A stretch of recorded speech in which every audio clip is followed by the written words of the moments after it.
We want to make Circus an art that is accessible for everyone, not just for the audience, but also for the participants. There was never this division of art versus science in my household. They were just interests. It's been really interesting researching and connecting with scientists and hearing about their work. As I looked for scientists to present, as I looked for ideas for these shows, it led me to do deeper research. Fostering those human connections helps put all of the technical information and the science into a more personal context, which is, I think, really important for learning, especially for people who are not part of the scientific community, because it has to come back to a personal connection. It's how we remember things best. Welcome to the Science with Impact podcast. We have a very, very special guest for you today.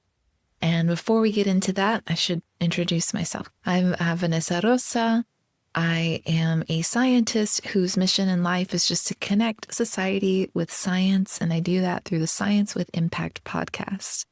If you're listening, you are likely a research scientist who's looking to broaden their societal impact. Would you please introduce yourself to our audience? My name is Amancay Kugler. I am based in Chicago, Illinois, and I am the executive director for Yes Ma'am Circus.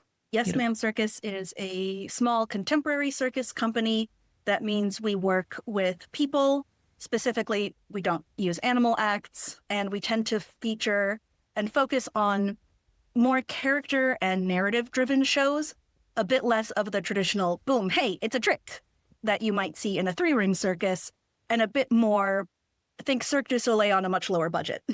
Your recordings are incredible, and I've seen videos of you performing, and it's just so cool what you're able to do. Thank you so much. Yes, I did start off as one of the performers in my company. We incorporated in 2018. There were 4 of us and my husband as our narrator, which was a delightful show. I do focus much more on the administrative side of things and directing. I have a company, I'd say it's about 10, but I can easily call on up to 30 artists in the Chicago greater metro area. That includes parts of Wisconsin and Indianapolis, but I do have a lot of people I can call on for shows. It's so great that you have a flexible team of talented people. Yeah, and they're all wonderful. We focus not just on talent and skill, because they all have that, but also just on a general sense of inclusivity, accessibility, and on getting team members who are passionate about those values. Could you tell us more about your values? Our main values are really based on DEIA, diversity, equity, inclusion, accessibility. We want to make Circus an art that is accessible for everyone, not just for the audience, but also for the participants. There's a cute phrase, it's Circus is for everybody and everybody. And we really do try to embody that. BIPOC, LGBTQ, neuroatypical, differently abled bodies. We want to see all of these represented in our art because it's a really flexible art and there's so many aspects to it that there really is something for everybody, even if that's not always shown on stage. And that's what we want people to see. That's such a unique take, because something like circus performing and work, I tend to think of it as a very kind of ableistic society in that, because it requires incredible body control and ability. But I love hearing the perspective that it can be inclusive. It can absolutely be a very ableist society. And it is the first thought many people have. I'm not fit enough to do circus. And we always say, you don't have to be fit to start circus. You get fit doing it. There are aerial wheelchair acts that I have seen performed in New York. There are aerialists who are missing limbs. There are aerialists who have autism and are nonverbal. There are aerialists with Down syndrome. And aerial isn't the end-all and be-all of circus, even though it's often what we think of. There's juggling. There's clowning, which is a very difficult area to be in. For me, I find it very hard to be a good clown. Other people are brilliant at it. And it's not something that requires a great deal of physical control. There really are areas for everyone, I believe. As the primary director, as the person who does the casting and the booking and who creates shows a lot, I really feel it's my duty to work with what my people can give rather than imposing my vision of a pretty people circus onto them. If they can't do the splits, I'm not going to choreograph splits. We're going to choreograph something that they can do that someone else can't. And really just try and let the individual shine, because when each individual performer shines and is comfortable and is doing something good, the whole company is better and the whole performance is better. I love the spectrum of ability that you're allowing into your productions. That's so wonderful. Well, how do you know me? We were unofficially introduced by my mother, Dr. Lorena Tribe. My mother is a chemistry professor at Penn State Berks, but in this case, more importantly, she is also the chair for the Women Chemists Committee of the nationwide American Chemist Society. Vanessa was pitching an idea to the Women Chemists Committee. My mom heard it and thought, I should tell my daughter about this. So on an unofficial email, she connected us. So we are not connected officially through the American Chemical Society. This is not a sponsored podcast by that, but having that unofficial connection is how I met Vanessa. And it's, of course, my mom is a huge part of why I'm a circus artist who is very interested in the sciences. In addition to my mother with her chemistry PhD, I have a father and a stepmother who have chemistry PhDs in Argentina. My stepsister used to work for SpaceX she says she's not a rocket scientist, but it involved rockets and she did science. So rocket scientist. Sounds like rocket science to me. Sounds like rocket science to me. Along with her husband, they both now live in Seattle, where she is working on solar panels and sustainability. And my little sister is getting her engineering PhD at Northwestern, working in sustainable textiles. A lot of science in my family. I've been surrounded by it my whole life. It's definitely been a huge part of my upbringing. What's it like to be an artist in a family of scientists? Honestly, it could have been really frustrating. I'm an avid reader. A big trope in fiction is being the black sheep of the family, being that one who's different and no one understands. And I was reading a book one day and I suddenly realized, oh man, I literally never experienced that in my mother's household. It could have been really bad. It could have been really alienating, and it never was, because my mother, in addition to being a scientist, loves dancing. She loves watching performances. She loves going to the theater. She has always been my biggest fan, always been my biggest supporter. She got me theater classes when I must have been like 8 years old because I wanted to be an actress. She went to every play I was in high school and junior high. And I don't mean once per play, every single showing, my mother was there. And I could hear her laughing in the audience. She always said I was amazing. She always had good comments about other people. She was so supportive of my friends. She would watch every little skit and dance I did at home. When I told her I needed to take dance classes, we made that happen. When I wanted color guard practice, I got color guard practice. I also took AP Chem and honors physics and AP Calculus. Yeah. And my little sister, same. She's a scientist. She was a straight A student. God, she's brilliant. But she also did ballet for years, and she did color guard for years. There was never this division of art versus science in my household. They were just interests. And a lot of us shared our interest in the arts, even if I was the only one who then went off to actively make money at it. That's so beautiful. It sounds like your family had a huge impact on your life and the career that you've chosen. Just on feeling supported to make that choice. My mom just made sure I still finished my college degree, which was in dance and psychology. Yeah. And that I would always have a backup if necessary. But yeah, there was always support. Dream big, have support. That's such a great takeaway. In terms of your outreach work, because we haven't gotten to talk about it yet, but you fuse circus and science. I'd love to hear more about the influence that your family has had and possibly other people in your life and how that manifests in your performance. A big part of the science that my family does has to do with climate change and environmentalism and sustainability. I grew up hearing about solar and wind power way before it was like cool or catchy. I remember, I must have been in middle school, junior high maybe, when Victoria's Secret had their green is the new pink campaign and everything was eco-friendly. And everyone was like, ooh, environmentalism. And I was like, is this new to you? Why is this new? Did we not know about this? Because my mom's always been a huge proponent of it. Even if it's not necessarily what her research is in, it's absolutely one of her big thoughts is that climate change is our greatest threat right now. And my father works a lot with his grad student / postdoc. It's a bit different in Argentina, the levels, but his underlings work a lot in water chemistry and in cleaning up pollution in Argentina's rivers.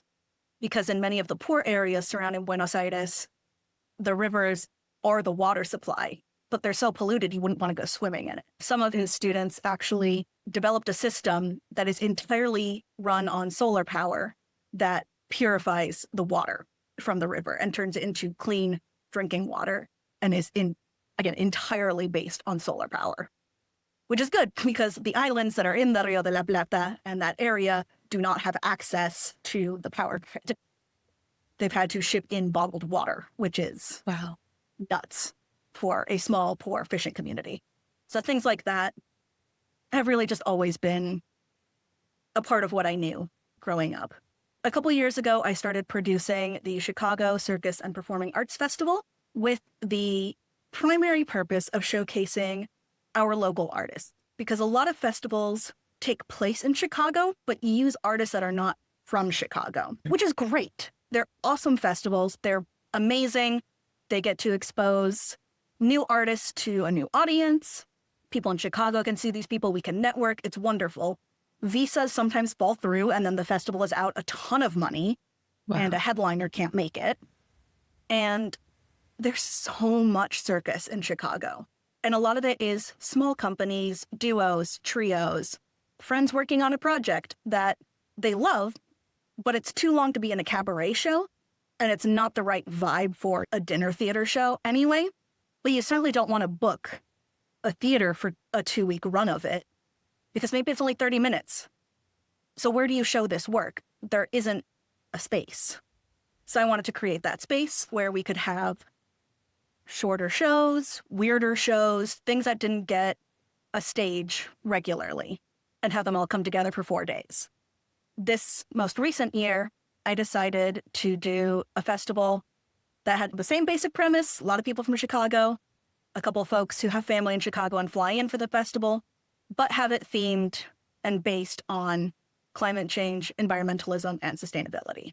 So a lot of our acts, a lot of our shows worked on topics of futurism, or one used the metaphor of a garden for disenfranchised grief. I think the comment was like eco grief, basically. It could be interpreted in a lot of different ways. It was very focused on current events politically and on the emotional impact that current events have, but also we had a lot of plants on stage. It was a very green garden vibes. You could take away a lot of environmental messages from it as well. One of the nights that I produced that I particularly loved was our fashion night, which involved sustainable, upcycled fashion, and as well as a talk by Natalie Fisher from Northwestern about her work on sustainable textiles, and a couple other acts about consumerism, circus performances, about commercialism and the fast fashion industry and how it impacts climate. We also had a costume and clothing and textiles swap where people could trade in or take old dance costumes, clothes, things like that, to just cut down on waste. When you're reflecting on your work in terms of outreach and communication and performance, what are some of the lessons that you've learned that have been the most surprising or impactful in terms of shaping your ideologies around it? So definitely on impactful, I will never forget doing a show through Chicago's Night Out in the Parks program, which is a series of events throughout the summer that are all funded by the Chicago Park District in grants, so they are free to the public. And we had a couple BIPOC performers. Afterward, one little girl who was there as part of a day camp, a little Black girl came up and went, "I think fairy tale princesses can be brown." My heart stopped. Yes, babe. Yes, they 100%. can. 100%. That moment just stopped me and was such a clear moment of representation mattering and of seeing yourself reflected on stage. And we always have a moment or two like that. We have people come up and talk to the artists every time. For me, that's a huge part of outreach, is seeing yourself shown on stage or at a poster presentation or at a conference and just knowing, oh, that could be me. Another part is just, it is so hard to reach an audience. That was always surprising to me, and it is still surprising how difficult it is to market beyond your immediate circle. And every year I find someone afterward who's like, oh man, I wish I'd known that was happening. I would have gone. And I was like, I don't know what more I could have done. One of the surprising parts of outreach is just how difficult outreach is and getting that message to a broader audience that isn't just immediate family and friends. What do you think makes outreach so difficult? And what are some approaches that you've had that have been very successful? I think definitely part of what makes it so difficult is how insular we tend to be as human beings. And I don't know if this was a before versus after COVID thing. I think it's gotten worse. Working from home, working remote, being on social media that is so carefully curated by AI algorithms to only show you the things it thinks you want to see. It's really hard to break into those bubbles. It's really hard to get the algorithms to let you reach other people who might not know that they're interested in this, but who would be if they saw it. I love my streaming services. I love not having ads, but TV advertisements did used to be a way that we heard about things. I could very easily go a week seeing only my house and the kids' daycare if I didn't have a show, if I didn't try to go other places. And I think a lot of people are in that kind of situation where they're fighting against inertia, really, to experience new things. And so with outreach, if you want a new audience that you haven't previously reached, you really are fighting against a lot of inertia that's blocking you. Social media remains one of the best ways to reach people, embracing all the new platforms. If you can get one of those people who has a huge following, it's like magic. One person on your cast might just be a bigger influencer than other people on the cast. Really leveraging every single connection you have, because you never know who's going to know someone with a giant social circle, someone with a broad reach. It might not be the person you expect. In terms of Yes Ma'am Circus, Yeah. how do you go from a scientific concept to translating it into a performance art? The creative process is such an intensely personal thing. Generally, we have what I call either the top-down or the bottom-up approach. Top-down being you start with the concept, and then you work to create acts and to cast people that fit that concept.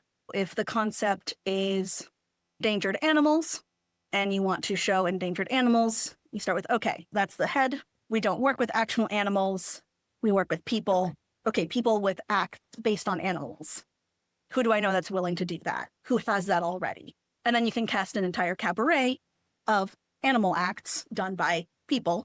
And maybe you find someone who already has one. Maybe you find someone you've worked with before and has a good sense of humor and is willing to make one. And you end up with the show being cast. And then you go, okay, how can we set this? Why do we have this group of animals? What are we doing with it? Why is it here? Who is presenting these animals to the audience? Now, bottom up, you start with the people and the acts and what you're good at and what you have. And you say, all right, this is what there is. How can we funnel it together? How can we make it cohesive so that it is a show? For me personally, that often takes a lot more work. So it is not my preferred method of creation for a quick show, but the time that I have done it led to a much deeper, emotionally rich show. So there was more organic development. For a science-based show, the top-down method seems most reasonable to me. But like if you want to do a show on the life cycle of trees, which is actually something I have seen done as part of a grant that combined science and arts. And they had beautiful work with aerialists and little tumbling acrobats as the seeds and the sprouts climbing up brown silks and becoming the trees, fire coming down and raising it, and then the new life growing. Absolutely gorgeous.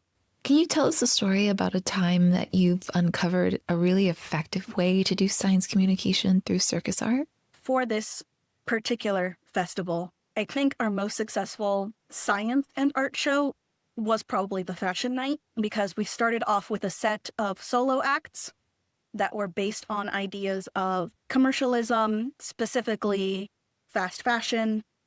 There's a lovely act with a bunch of plastic bottles and like groceries, and trying to climb up the silks to collect them all and bundling them all in a bag and showing the spread of items, because often when we pack them into the plastic garbage bag, you don't see it, but seeing everything spread out gives you that more visceral idea of, oh, wow, that is a lot of stuff that fits into one bag. A great burlesque act, actually, that started, I think there were like 10 different costume pieces underneath a giant kaftan. And so it was just like going from one layer to the next and really highlighting this drive in society, specifically aimed at women and female presenting bodies, to never be satisfied with the clothing that you have, to have the next season and the next season and the next season's items, and all these clothes that are still perfectly fine and serviceable just being flung aside because it's not what is working in that moment. And then we switched over to Natalie with a PowerPoint presentation, which, I don't know, artists are a fidgety bunch often. Sitting still for a PowerPoint presentation might not be our preferred method of communication, but we've engaged the senses, we've gotten the attention, we've put the body in this state of, this is focus time because there are bright, shiny things happening on stage, I am looking. And we just switched over, and now the bright, shiny thing is the PowerPoint. And we're going through the slides, and we're talking about sustainable textiles and why they're important and why the work of this lab is important and what we're doing with it. And it's meshing with the idea that's already been emotionally brought up earlier. This idea about waste and excessive commercialism and how that's exciting and attention grabbing. And now we're focusing on the more cerebral part of it and what can you do about it. And then we had a fashion show that included local designers. It was me and Skirt Vonnegut primarily, showing clothing that we had upcycled from thrift stores, that we had made with remnants, that used scraps that were zero waste projects where you reincorporate all the scraps at the end into, okay. I use them to make embroidered belts. Creates a cool collage effect, and you just use all the scraps and leftover threads that you use to make the main thing. And then you have this really beautiful embroidered belt that looks really nice. And both of us got most of our materials from the Waste Shed in Evanston, which is a reclaimed, recycled craft and materials store that shares space with the Reclamation Project, which does the same but for furniture and other crafty things. And we also had a bunch of local vendors. So again, trying to work on the idea of sustainable goods, shopping locally, cutting down on transportation and plastic and fuel costs, and also on forging neighborhood connections. And these are the people who live with you, supporting your smaller community within the larger community. Could you share any specific examples of how combining the circus arts with scientific themes has created memorable learning experience for you or for your audiences? Certainly for me, it's been really interesting researching and connecting with scientists and hearing about their work. As I looked for scientists to present, as I looked for ideas for these shows, it led me to do deeper research, which was really nice. Talking to my little sister, Serafina, at Northwestern, talking to her lab mates about what they're working on, learning about the tech. Even if it didn't fit the festival this year, doing that research was still super interesting. One of our shows has a waterways engineer who works on it, and just chatting with her about connecting her with some of my dad's students, because waterway and water engineering is a topic that they shared in common.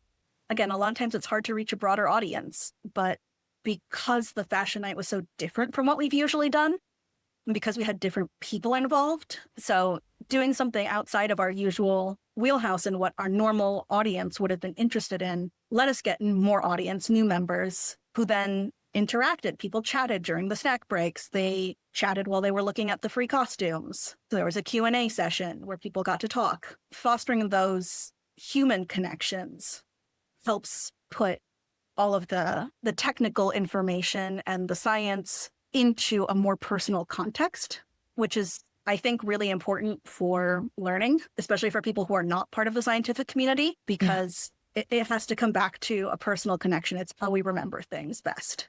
I love that. It's how we remember things best, because we're connecting the story to real people, and we're wired for that.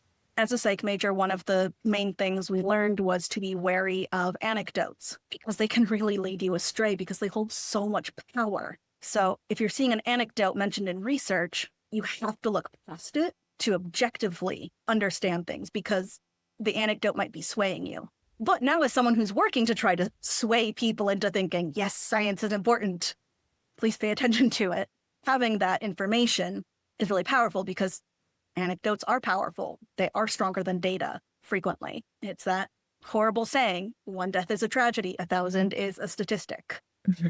It's why those commercials for the animal shelters, they always have the sad animal faces, and then also the text saying so many animals are dead every year in shelters. But you're really focusing on the sad animal. Having that heightened nervous system, having that physical stimulation, and then getting the data helps it sit better. You need that heightened sense of arousal and awareness. Really, given that the arts exist in that state and exist to create a state of physiological arousal and awareness and alertness, if we want you paying attention to what's happening on stage, combining that then with the data, with the science, helps it sink into the brain better, helps you remember it better. And then when you're thinking about that data, you're also remembering echoes of that feeling in your body. And remembering how that made you feel makes it seem more important, more vital to pay attention to. Would your advice to scientists who want to broaden the societal impact of their work be to leverage the power of anecdotes and emotion in human beings beyond the data? Yes. Bring it back to a personal level. Bring it back to, why does this matter to me? Why do I need to care about this? What can we do as a team? People like to be part of a team. Make it a collaborative thing. I know they're teaching it more in schools, because my daughter comes home telling me about how to be kind to our Earth. We take care of the planet. It's giving the sense of, here's something you can do with this information. Here's why we should all care about it and why we're invested. If you're dealing with data that is not climate change based and not about taking care of the Earth, again, why should I care? How does it affect me? And make me feel it, not just understand on an intellectual level. Make me understand on an emotional level. Leverage kids' attention spans. If you can engage a child with it, you can engage an adult with it. It's really are the future. They're much more willing to learn new information. If you can make them care, they'll care for longer, and it'll be more a part of the way they grow up. What are some specific ways that you do these things through your art? You know, like leveraging children's attention and bringing it back to an individual and making people feel it. Like, what are some tangible ways that you've done this? Obviously, we're still expanding the whole climate change portion of this, so I'll be speaking more about other topics, but you can insert your own topic into these strategies. So for our Night Out in the Parks program, we call it Story Time. And the idea is they are cabaret shows. They are free. They are outdoors, open to the public. We promote them at libraries, at the parks, at the day camps that the parks host, other dance schools that have dance camps. So a lot of summer camp things. So we do get a primarily school-aged audience. It is open to the public. Strolling around at 3 p.m. on a Thursday, camp kids and toddlers. So they're family-friendly shows. We encourage moving around. It's sit on your own blanket. You can come and go as you please. We tell people that at the beginning of the show. We like to hear the audience, so parents don't feel like they have to quiet their kids all the time, which makes it a more inclusive and accessible event for people with young children or with neuroatypical people who might not be able to silence their reactions as much. Then the show itself is fairly fast-paced, so we are changing acts. There are only 6 acts, so it's not too overwhelming. It's very structured, and there's a booklet that everyone gets, like a program, but a bit thicker, that describes every act and the story behind it in English, Spanish, and the language of origin, if we have it. If we don't have it, we write an explanation of why we don't have it. And so it's focusing on myths and legends from around the world, but specifically those that you might not learn in school, do you know where mermaids came from? Because Ariel, but do you know about Selkies and other kinds of mermaids? Do you know about the moon people of Appalachia? It's really fun. I got to learn some new myths and legends that I didn't know about. We get to show it to an audience who might not have heard of these before, and they get to see the myth played out. I talk about it, and they get it in a written format that they can understand in several different languages. And so it's this repetition in different formats. So you have the visual, stimulating music, circus act. You have the verbal, we're talking about it. I talk at the kids' level frequently. And then you have the written where you can go back later and look at it. We also have the highly diverse cast. So regardless of how you identify, you will see yourself represented on stage most likely. And I try to balance it so that every show has a myth from at least like 3 different continents. In our last episode, we had a NASA scientist come in and they have a question for you. Ooh, beautiful. All right.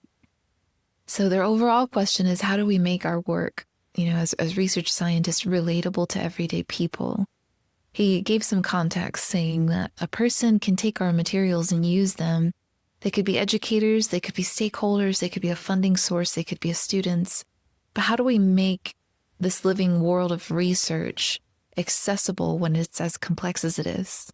That is a fantastic question.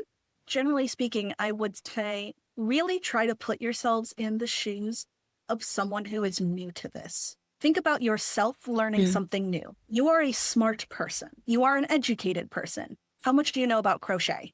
How much do you know about, the history of textiles? Imagine you are learning that. How would you want to see that presented to you? Now do likewise with your information. Because the people you're trying to reach aren't necessarily dumb or stupid or uneducated. You don't have to dumb your stuff down, but you have to put it in terms that a person can understand who has never heard about this before. I don't know about crochet. That's such a great way to respond. If my little sister, who does know about crochet, starts talking to me about, purl and count and stitches and weft, I'm out. I have no idea what's going on. But if she shows me, look, this is my hook, this is my yarn, and this is the kind of knot I do, that's very different. And it brings it to a level I am not intimidated. It's lowering the barrier, lowering the threshold for understanding to something that is manageable. Also, include visual effects. We like the pretty pictures. We like to watch things go boom. We like the shiny. So this is from a romance novel by Only James, but I feel it is relevant. Asking a tenured professor to describe themselves in 3 words or less was absurd. Most couldn't describe what day of the week it was without an APA-formatted dissertation and review board approval. It's really difficult to pare things down when your entire existence and funding is based on making them sound hard and important and complicated so people give you money to figure it out. Yes, you need your dean to think your research is difficult and interesting and complicated, and you need the grant board to think that so that they give you money, and you want your colleagues to think that so they respect you. But it's freaking average Joe out, because that is so hard and so above their pay grade and so out of their field of expertise. It's easy to say to someone, yeah, no, just make it more accessible. Okay, how? What does that mean? Yeah. And so that's why I say, imagine a topic you know nothing about. How would you want it explained to you? Our next guest is this incredible podcast host. He's focused on leadership in science. And I was wondering if you would have a challenging and interesting question to ask of them. One of the questions I had in mind was, outside of your field or fields, in this case of expertise, what area do you most want to collaborate with? So if you are skilled at chemistry and leadership, do you want to collaborate with psychology, literature, performing arts, fine arts? Why do you think that would be useful for your methods and your message? That's a great question. I can't wait to hear Paul answer that. All right, I've got one last question for you. That is, why should our listeners listen to this conversation that we've just had? That's a super fair question. There's circus involved. Circus is cool, guys. Circus is fun. I guess because I bring a different perspective to a science podcast than your average scientist. I am someone who is very interested in science. who has been around science a lot, but who does not work in it. I am your target audience if you are trying to do outreach. If you are trying to have your research be salient to outside voices and outside ears, I am your ideal audience. I am college educated, raised around science, but do not work in the field and do not understand all of your jargon. So if you can reach me and understand how to reach me, you're in a good position to reach other people. I love that. Thank you so much for this conversation, for taking the time out of your day to do this. This means a lot. No, absolutely. I was very much looking forward to this. It was lovely chatting with you.